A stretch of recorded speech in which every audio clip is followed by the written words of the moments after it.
Friends, राजहंस classes में आप सभी का स्वागत है।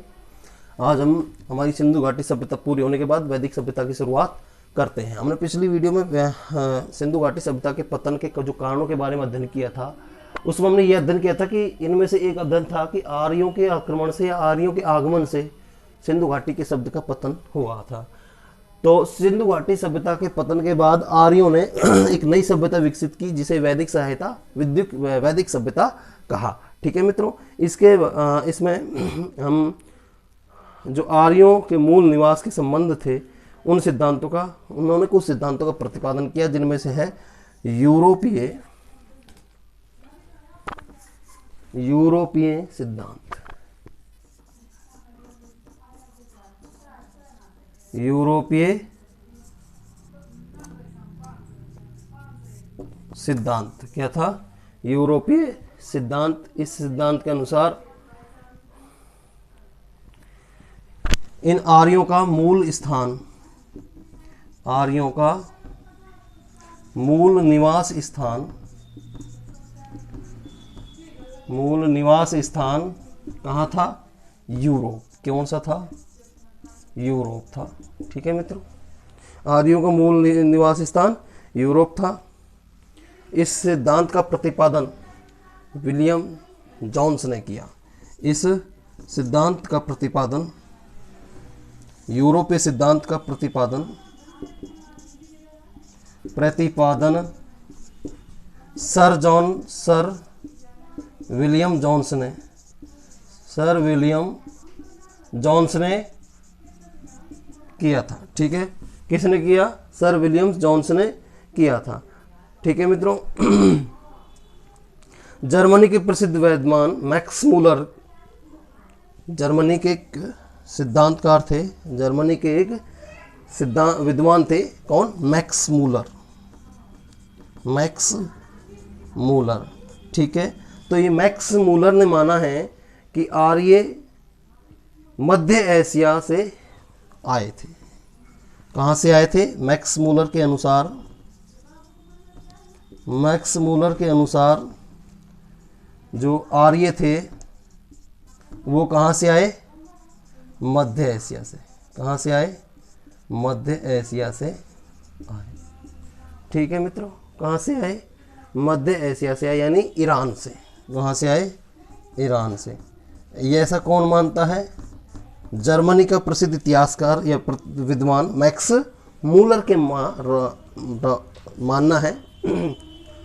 जो इसका पूरा नाम रॉबेस्पियर मैक्स मूलर था, जिसने 1789 में जो क्रांति हुई, इस क्रांति के बाद वहाँ एक ऐसी कठोर शासन नीति अपनाई थी कि इससे जो मैक्स मूलर जो था, रॉबेस्पियर मैक्स मूलर जो था, इसके जो समर्थक थे ये भी इसके विरोध में हो गए थे। इसका मतलब था कि जो इसके शासन की नीति का और लोकतांत्रिक गणराज्य का स्पर्शक करता है उसे सीधे फांसी पर टांग दो, क्रांतिकारी न्यायालय के द्वारा दोषी ठहराकर। ठीक है मित्रों, तो ये जो मैक्स मूलर मानता था कि आर्य मध्य एशिया से आए थे।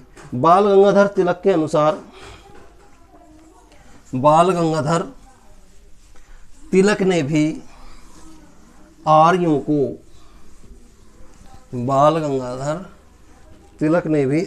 को विदेशी की श्रेणी में रखा है। बाल गंगाधर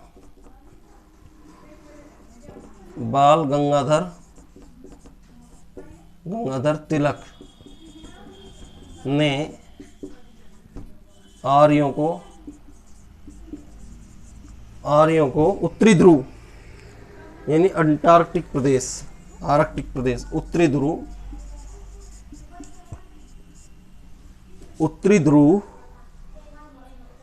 उत्तरी ध्रुव का माना है। कहाँ का माना है? उत्तरी ध्रुव का माना है। किनको? आर्यों को। किसने? बाल गंगाधर तिलक ने। किसने? बाल गंगाधर तिलक ने। स्वामी दयानंद सरस्वती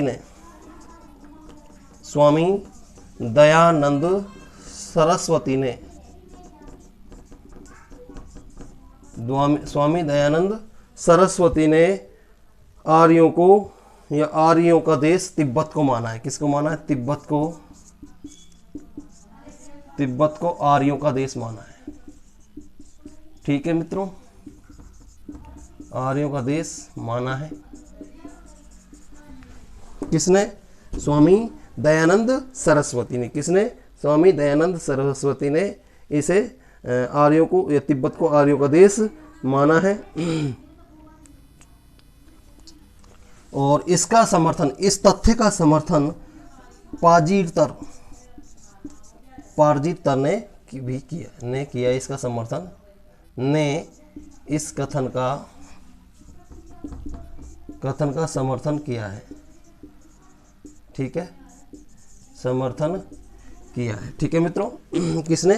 पार्जितर ने इसका समर्थन किया। कौन से कथन का? स्वामी दयानंद सरस्वती ने जो कहा है कि आर्य जो थे वो तिब्बत से थे। कहाँ से थे? तिब्बत से थे। तो इसका समर्थन पार्जितर ने किया है। ठीक है मित्रों, पी गाइल्स ने आर्यों को पी गाइल्स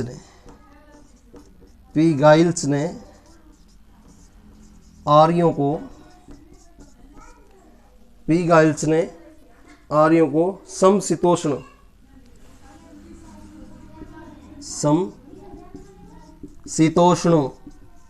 यानी हंगरी, समशीतोष्ण का मूल निवास, समशीतोष्ण प्रदेश का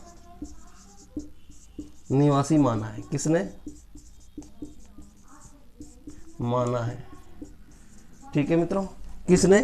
पी गाइल्स ने। किसने? पी गाइल्स ने आर्यों को समशीतोष्ण या हंगरी प्रदेश का निवासी माना है। ठीक है मित्रों, नेहरिंग व पिकोनो, नेहरिंग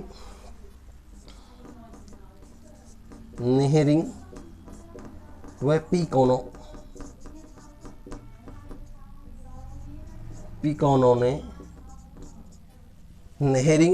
पिकोनो ने आर्यों को दक्षिणी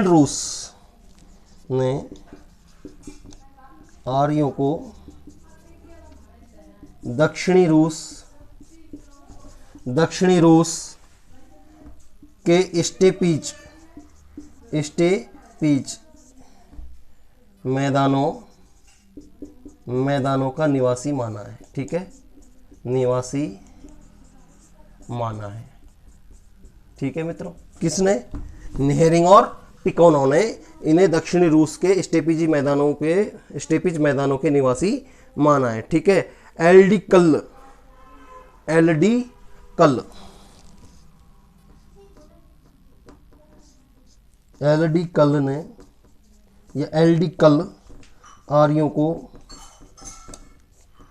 आर्यों को कश्मीर का मूल निवासी मानता है। कश्मीर का मूल निवासी मानता है। कौन? एल डी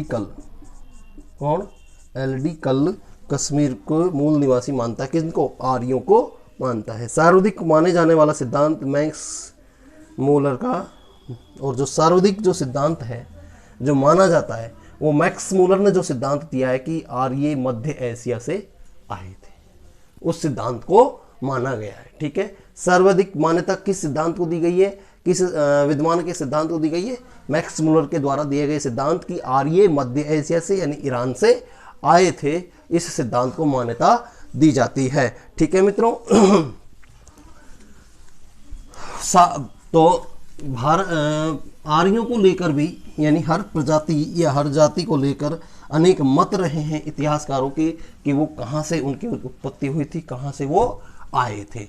ठीक है मित्रों, भारत में आर्यों का आगमन, भारत में आर्यों का प्रवेश या आगमन कब हुआ? 1500 ईस्वी में हुआ था। 1500 ईस्वी पूर्व हुआ था। किनका? इन आर्यों का आगमन 1500 ईस्वी पूर्व हुआ था। ठीक है मित्रों, ठीक, वैदिक काल आर्यों के प्रारंभिक स्थान, आर्य सबसे पहले कहाँ आए थे? आर्यों के प्रारंभिक स्थान सैंधव प्रदेश था। सैंधव प्रदेश था। ठीक है मित्रों, कौन सा था? सैंधव प्रदेश था, यानी सिंधु और उसके सहायक नदियों के आसपास का क्षेत्र। और सिंधु घाटी जो सभ्यता थी वो भी इसी नदी के किनारे विकसित हुई थी। सिंधु नदी और उसके आसपास के क्षेत्र,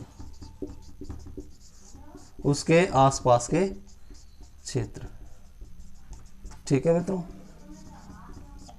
ठीक है मित्रों, आर्यों के प्रारंभिक स्थान सैंधव प्रदेश, सिंधु नदी और उसके आसपास के क्षेत्र थे। ठीक है, वैदिक काल, और ये जो समय था वो था वैदिक काल। कौन सा काल था? वैदिक काल। ये समय कौन सा कहलाया? वैदिक काल कहलाया। ठीक है मित्रों, इसकी जो समय अवधि थी, इसके दो, वैदिक काल को 2 भागों में बांटा जाता है। कितने भागों में बांटा जाता है? 2 भागों में बांटा जाता है। ठीक है मित्रों, इनमें से ऋग्वैदिक काल,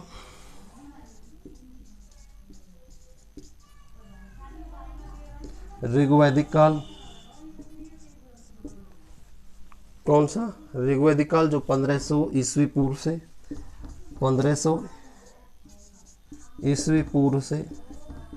1000 ईस्वी पूर्व तक माना जाता है। 1000 ईस्वी पूर्व तक माना जाता है। दूसरा है उत्तर वैदिक काल। ठीक है मित्रों, उत्तर वैदिक काल था जो 1000 ईस्वी पूर्व से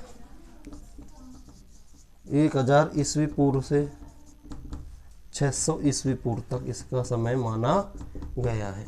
ठीक है मित्रों, तो वैदिक काल, आर्यों का जब भारत में आगमन हुआ उस काल को वैदिक काल कहा गया है। इस वैदिक काल को 2 भागों में बांटा गया है। ऋग्वैदिक काल जिसका समय 1500 ईस्वी पूर्व से 1000 ईस्वी पूर्व तक माना गया है।